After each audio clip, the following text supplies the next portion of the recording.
Imam Bukhari mazhab apa? Syafi'i. Imam Nawawi mazhab Syafi'i. Imam Ibn Hajar Asqalani mazhab Syafi'i. Imam Sayuti mazhab Syafi'i.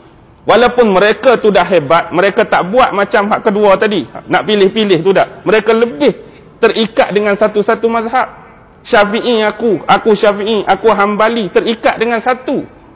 Oh, hari ni hebat. Dia nak buat mazhab sendiri. Macam mana? Ambil terus dari Quran, ambil terus dari hadis. Boleh kalau kita punya kekuatan ilmu. Nak jadi mujtahid mustaqil atau mujtahid mutlak, sekurang-kurang satu riwayat ada 13, satu riwayat ada 15 jenis ilmu. Nombor satu, ilmu tentang Quran. Ilmu tentang Quran ada 17 jenis pula. Agak-agak nombor satu lepas ke tak?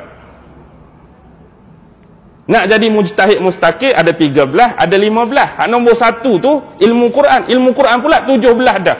Kalau nombor satu pun tak lepas, tak payah cerita lah belah-belah lain tu. Jadi dia rasa dia terror, ambil terus Quran, ambil terus daripada hadis. Kita sekurang-kurang ilmu usul fiqh mantap. Satu lagi ilmu istinbat hukum. Kalau kita hari ini nak cari Quran sendiri, hadis sendiri, tapi berpaksikan kepada kaedah yang dikemukakan oleh Imam 4, maksudnya kita masih lagi bertaklid dengan mazhab juga. Aku cari dalam Quran sendiri, aku cari dalam sunnah. Kaedah usul mana hang pakai nak keluarkan hukum ni? Aku pinjam hak Imam Syafi'i. Jadi hang masih bertaklid dengan Imam Syafi'i. Hang nak buat mazhab sendiri, hang kena reka kaedah usul sendiri. Mampu ke tak? Tak mampu. Bila tak mampu, wajib bermazhab lah.